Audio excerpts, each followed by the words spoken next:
Урматтуу кыргызстандыктар, мен сиздерге маалымат берүүгө мажбур болдум.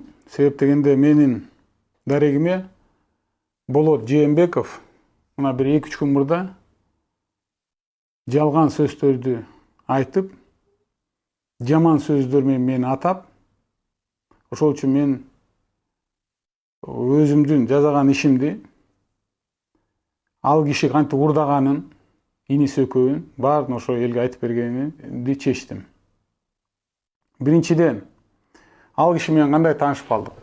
Алар болсо биздин технопаркка арендага алабыз деп магазин келген экен. Балдар ошо арендага берип, контракт түзүп, өзүбүз ремонт кылып, алар ошо бизди ремонт кылдырып алып, анан арендага кирет, иштете баштайт.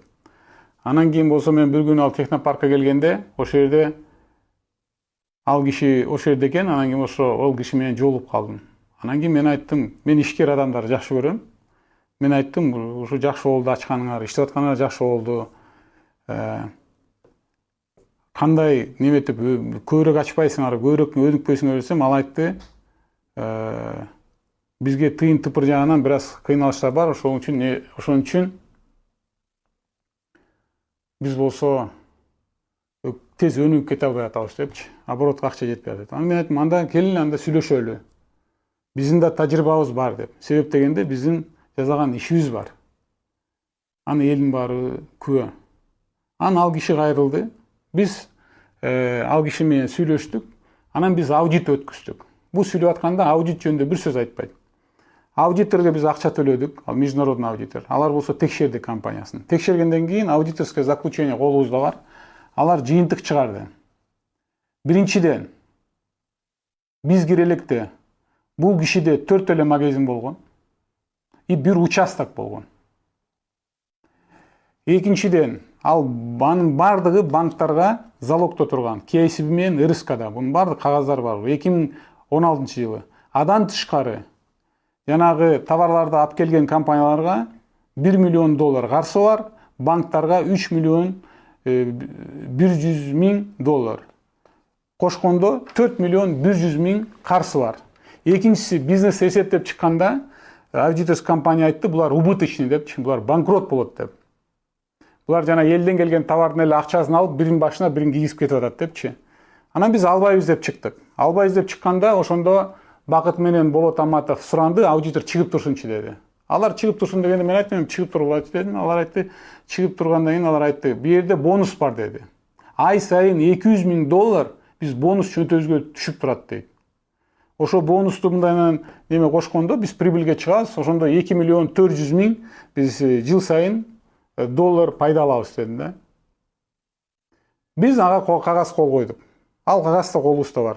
Ошондой бонусу бар экен деп туруп. Эси бонусу болбосо, анда башкача неметебиз депчи, башкача оценка кылабыз деп биз сүйлөштүк. Макул деди. Анан кийин болсо бизге бир эле гана акча кереги жок, бир эле гана акча керек, бир эле акча берсеңиздер эле болду, биз өнүгүп өсүп гүлдөп кетебиз деп туруп. Анан мен айттым, анда мен дайыммын дедим, кел иштешелик дедим.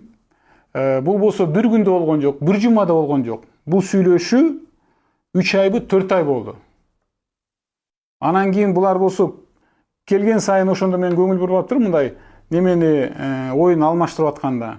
Анан мен айттым, Жаныбекке биз албайбыз депчи. Ага болбой алар чалып отуруп келди, көрүшөлү, эми акыркы жолу көрүшөлү деп туруп, анан кийин бул тайм аутта жолугуп, ошол жерде макулдаштырып, болду ушундай болот деп, анан макулдашып, анан биз ал кишилер менен партнер болдук. Партнер болгондо биз эмне кылдык?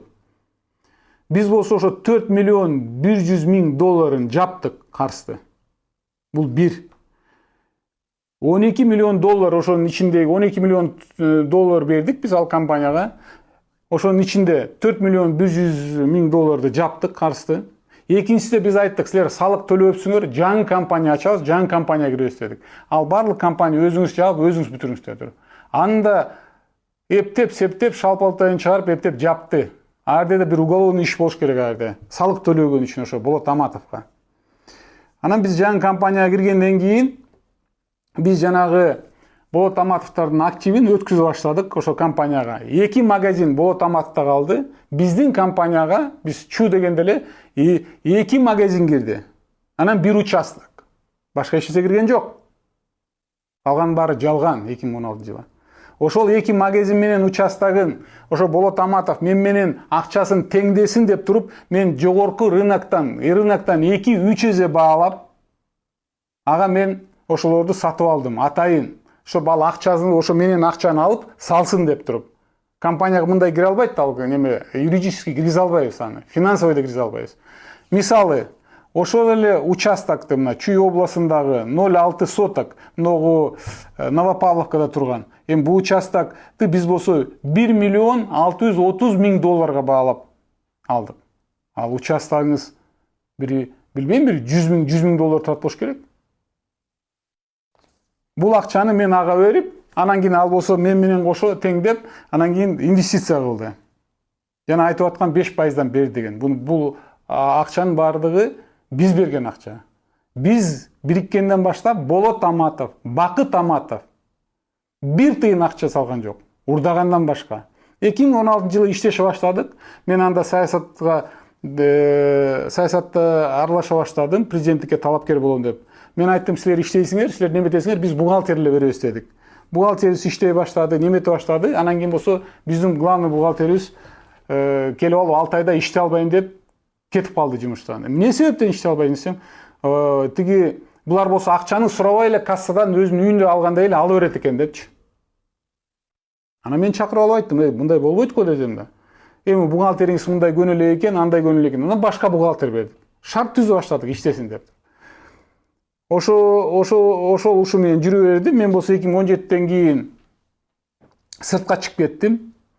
Буларды көзөмөлдөгөн эч ким жок болду. Булар өз билгенде иштеди. Мен буларга толугу менен ишендим.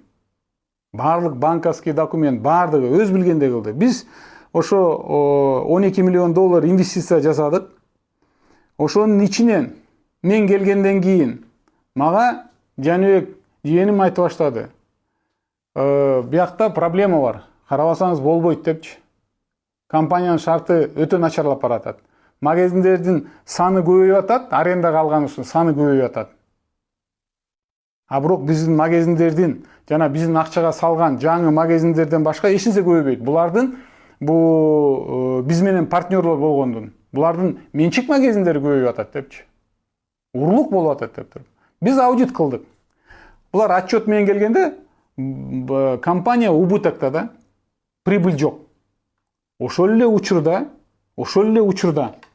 буларда 2022-жылы Бакыт Аматовта 6 магазин пайда болду. Биз кирип атканда эч бир магазин жок болчу. Болот Жээнбековта 12 магазин пайда болду. Жана прораб, сараб деп бардым мен. Анан кийин мен айттым аларга, силерде магазин пайда болуп атса өзүңөрдө, силер бизге арендага тапшырып атсаңар. Прорабты ачып атсаңар. Биздин компания байыбай эле убыток болуп атат. Анан компанияны болсо мен айттым, анда мындай кылалы дедим. Мен түшүндүм булардын урдуп аткан акчасын. Мен айткам, эң негизгиси акча урдубагыла, алдыбагыла деп. Ошондой келишим түзгөнбүз. Анан кийин болсо мен аны көргөндөн кийин мен айттым, анда мен долямды сатып алгыла деп. Мен салган акчамды чыгарып бергиле дедим. Мен айттым, биз болсо 12 миллион салдык.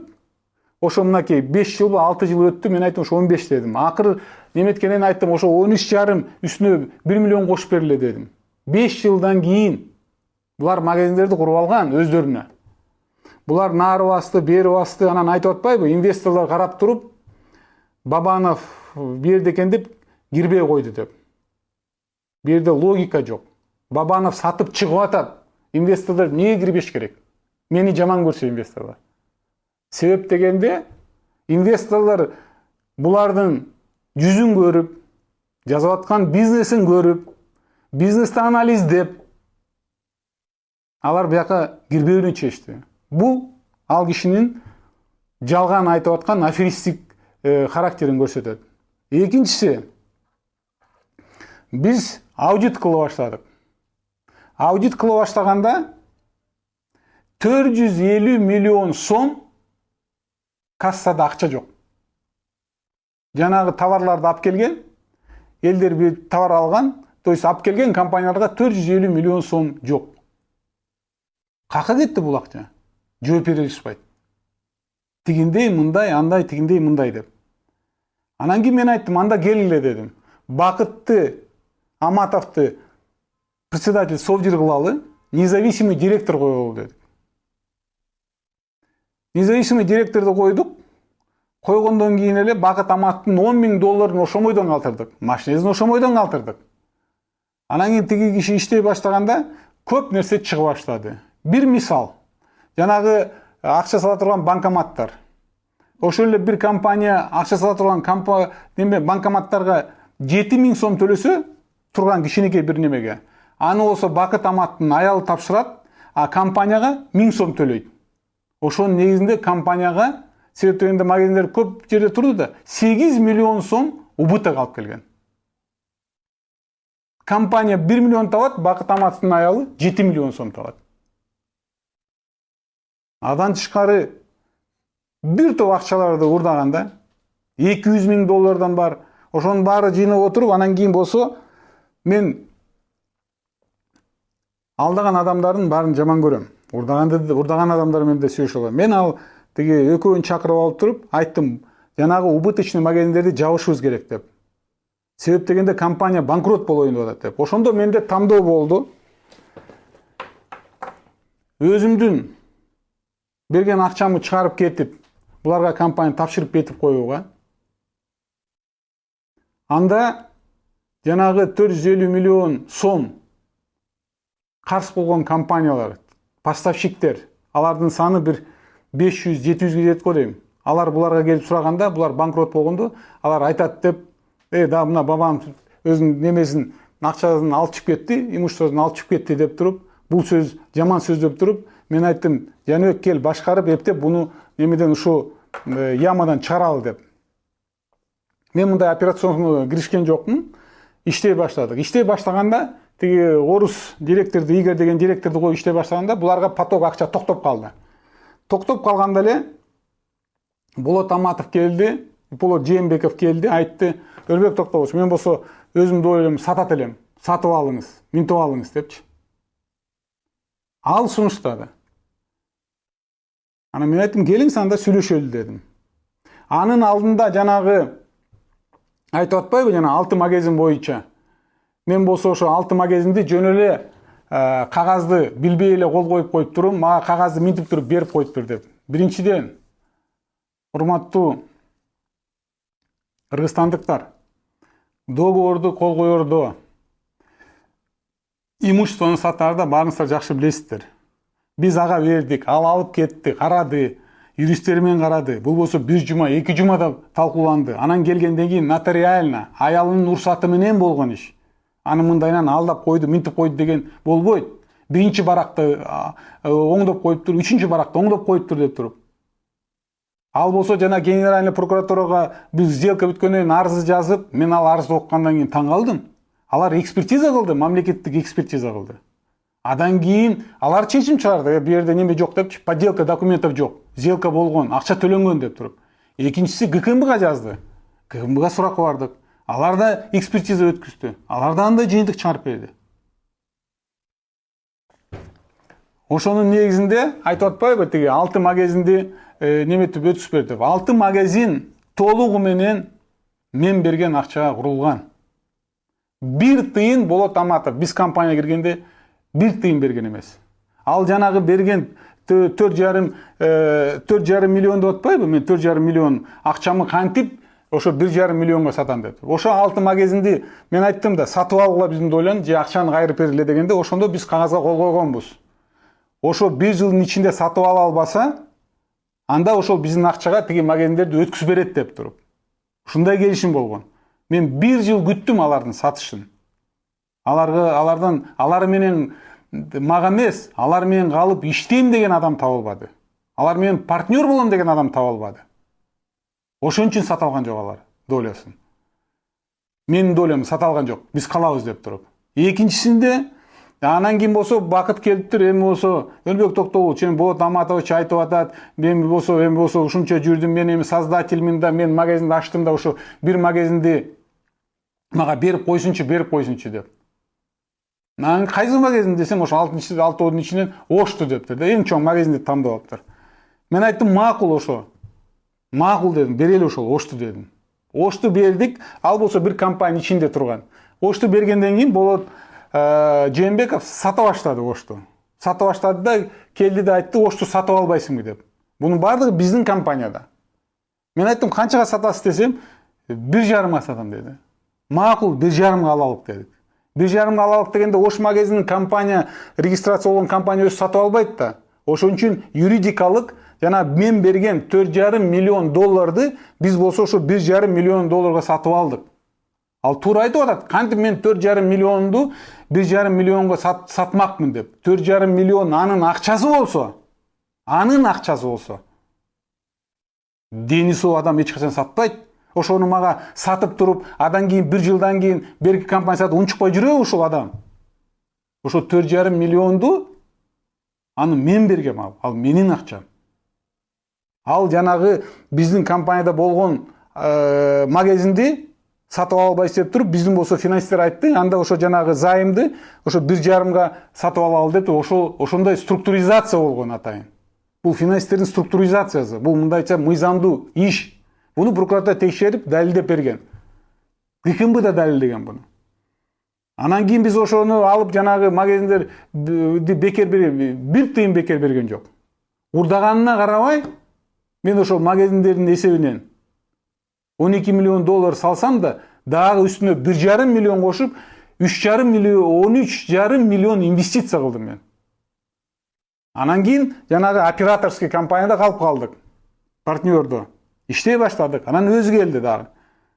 Сатып алдым деп. Ал операторский компанияда 450 миллион сом карыз. Ошол эле учурда Болот Аматовдун магазиндери өзүп атат, тигиз өзүп атат. Мен айттым, кантип сатып алам сизден десем, эми мени жардам бериңизчи, сиз бабаңыз да, сизге эмне жана айтып аткан, сиз миллиардерсиз да, мага жардам бериңиз деп ыйлап туруп алды. Келип айтып туруп алды. Анан кийин макул эми. Бул кишиге да бир жардам берели деп туруп болсо, биз болсо отуруп, жана 2,5 миллионго сатып алабыз деп операторский компанияны сүйлөштүк. Сүйлөшкөндөн кийин тиги киши айтып атпайбы, мен 2,5 миллион долларга кол коюп бердим деп. Анан мага 1 миллион 400 төлөп коюптур, калган төлөбөй коюптур деп. Бул да жалган. Себеп дегенде 2,5 миллионду биз айттык, кандайча төлөйбүз деп туруп. Бул жанагы 500 миң доллар компания берген карыздын 500 миң доллар. Биз ал карызды гашт этпесек, биз ага каршы болуп турабыз. Биз айттык, ошо 500 миң долларды карызды гашт этебиз. Ошонун ичинен анан сизге начисленный дивидендтер бар. Дивидендтерди гашт этебиз. Разницасы 1,4 миң доллар, 1 миллион 400 миң доллар калат. Ошону сизге төлөп беребиз деп туруп. Ал болсо жана экинчи барак деген, анын баарын өзү жакшы билет. Ал жөн эле бет тырмак кылып атат да. Анан кийин апасы, себеп дегенде акционер болгон, апасын ешип келиптир, тигин ешип келип деп сделка болуп атат. Анан болуп атканда балдар айтып калды, апасы келди, бу келди деп туруп. Анан мен кирип калдым. Кирип калганда, анан сделка бүттү, анан кийин болсо Болот Жээнбеков ал айтты, апа бата берип коюңуз деп. Кыргызда эч ким сурабайт бата берип коюңуз деп. Бата берип коек деп айтат. Апасы бата берди, жакшы бата берди. Жаткан жери жайлуу болсун. Апабыздын. Апабыз бата бергенден кийин кыргыз сөзсүз улуу кишиге бир нерсе карматат. Апабызды көргөндө мен апам эстедим да, ал кишиге 200 доллар колуна карматтым. Бата берердин алдында эч ким 200 доллар бербейт. Бата бергенден кийин берет. Бунусу да жалган.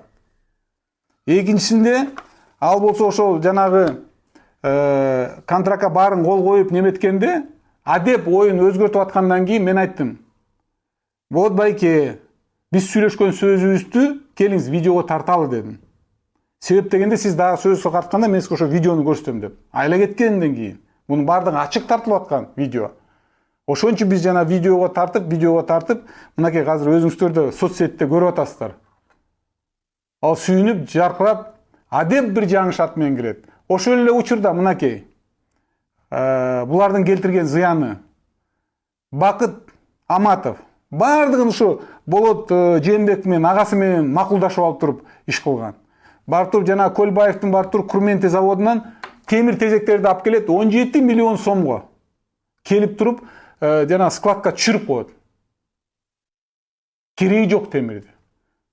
Эсептешип атканда бул айтат 17 миллион сомго темирди мен айттым, эмнеге ал нерсе мен 17 миллионго керек, ангар курабыз деп. А эсептешкенде ошону 10 миллионго бер дейт да. Ошону 10 миллионго бердик. Убытыкты 100 миң доллар, 7 миллион сомду убытыкты компания калтырып. Будан тышкары Семдней деген магазин болгон мына Бишкек шаарыбызда.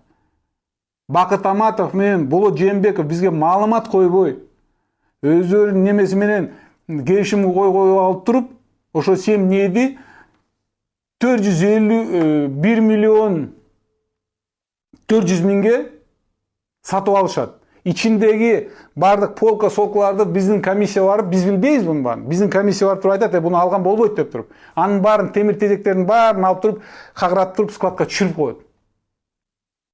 А жанагы магазиндерди Бакыт Аматов өзүнө оформить этип алат. А биздин компания буга төлөп берди, каршы болуп калды. Ушундай уурулуучулуктар чыккандан кийин, мисалы өзүңөр карап турасыздар ошону. Ага карабай, кой эми. Эл укпасын, мындай уят болот, эптеп бул немеден кыйынчылыктан чыгалы деп туруп, ага карабай тыйынын төлөп бердим. Ал кишиге, ал айтып атпайбы, мен тыйын алган жокмун, неме алган жокмун деп туруп. Ал кишиге биз болсо 4 миллион доллардай акча чыгарып бердик. Урдаганынан башка, бүгүнкү күндө Болот Жээнбековго тиешелүү, анын туугандарына тиешелүү 70 объект бар. Себеп дегенде биз компанияга кирип аткан жетекчилерге айтабыз. Силер болсо келип атканда өзүңөрдүн имуществоңорду жазгыла. Себеп дегенде биз бирге иштеп аткандан кийин жетекчи болом. Силердин имуществоңор көбөйсө, анда биз болсо сөзсүз текшеришибиз керек. Кайсы себептен? Түнүгүнү биздин компанияга иштеп атсаң, кайсы себептен депчи. Бул биздин принциптарыбыз. Ал Бакыт экөө байып атат. А биздин компания 450 миллион сом карызга батып атат. Ага карабай биз болсо ошону алып туруп, алиге чейин ошол карыз менен кутулуп атабыз. Анан кийин тилекке каршы маалымат келип калды. Ушундай журналистке кайрылган экен деп туруп, мага Жаныбек жээним айтып калды. Мен айттым, анда сөзсүз жолугуп, ага түшүндүрүп бериле деп туруп. Ал журналистке баардык кагаздарды көрсөттү. Кагаздардын баарын небетти. Анан кийин ал журналист айтып атпайбы? Элеман Карымшаков деген журналист экен. Ал айтып атпайбы? Мен мына журналистик расследование кылдым. Эми тиги тарап неметкен жок, мен бу кантип ага жооп берем деп туруп. Элеман Карымшаков сөзсүз жооп бериш керек. Себеп дегенде Болот Аматов менен Болот Жээнбеков менен биригип алып, булар бизден акчаны вымогать этип атат.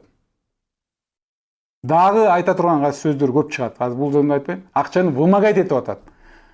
Ошол эле Элеманга биз болсо баардык Жаныбек баарын көрсөтсө, ага ынанбай, бир тараптуу көрсөтүп, мен ынандым деп. Ал айтыш керек да, сиз жалган айтканды мен чыгара албайм деп туруп. Биз көрсөткөндөн кийин ал баш тартыш керек болчу. Ошон үчүн мен 100% бүгүнкү күндө парламентте колдоп аткан мыйзамды колдойм. Журналисттер сөзсүз түрдө өзүнүн жасаган ишине биз ишкерлер эле жооп бериш керек. Себеп дегенде ар бир адам жашаганда өзүнүн аты үчүн күрөшүш керек. Анан бирөөдү шылап коюп, бирөөдү мактап коюп, ага жооп бербесе болбойт да. Жоопкерчилик сөзсүз керек. Дагы мен тараптуу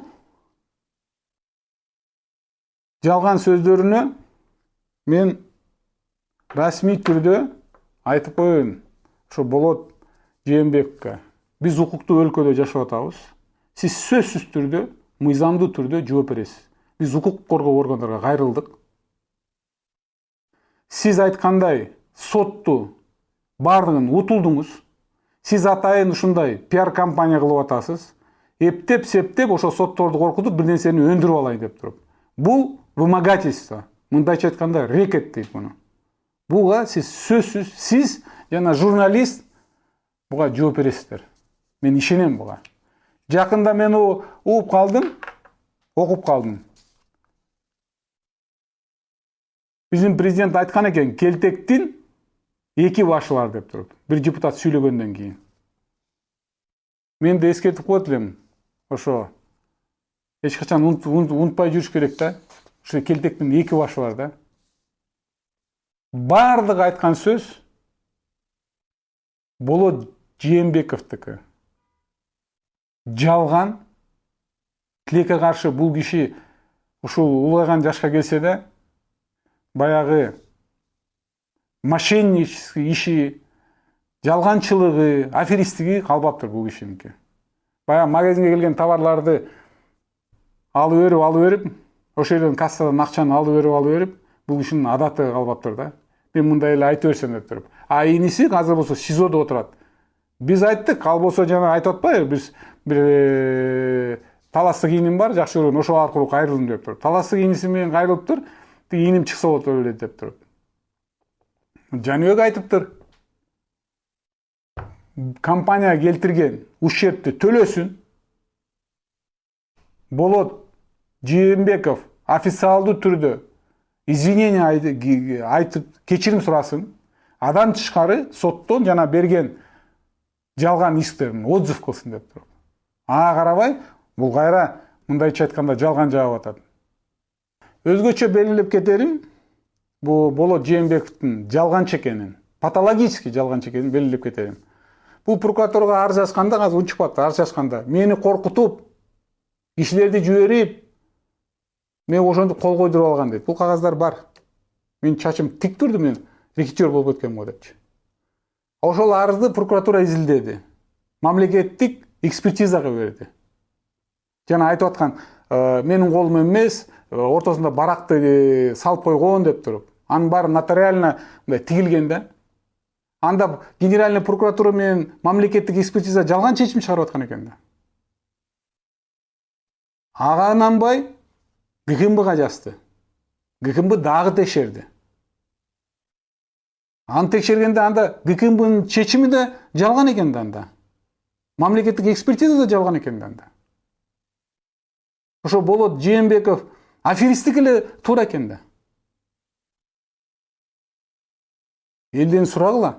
Биз ошол акчаны берип атканда, биздин банкта алып атканда акчаны канчадан берди очередте турганын.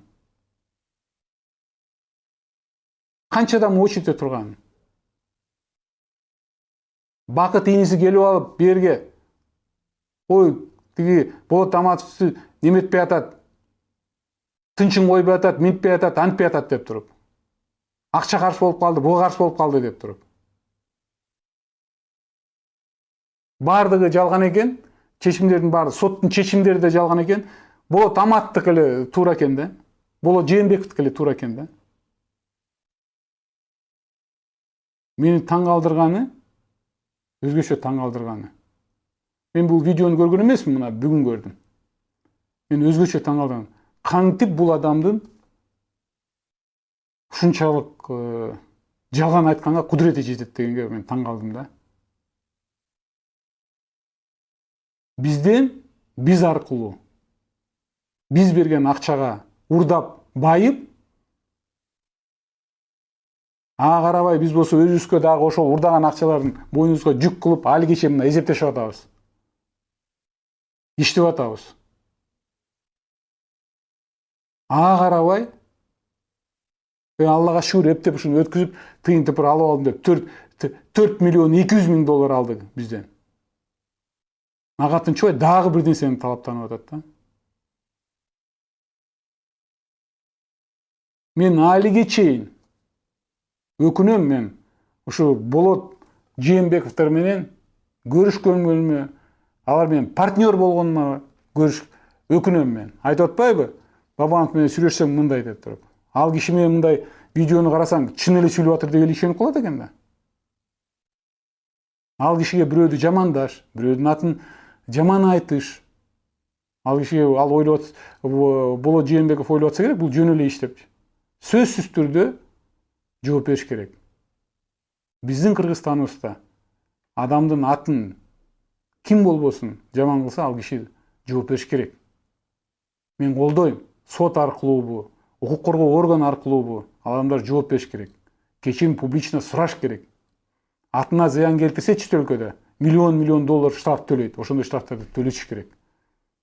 Себеби дегенде мен үчүн жана өзүнүн атын баалаган бир топ кыргызстандыктар үчүн эң бай нерсе ал байлык менен мүлк эмес, ал ата бабаларыбыздан калган биздин атыбыз. Адам байлык эч нерсе жок бул заманда.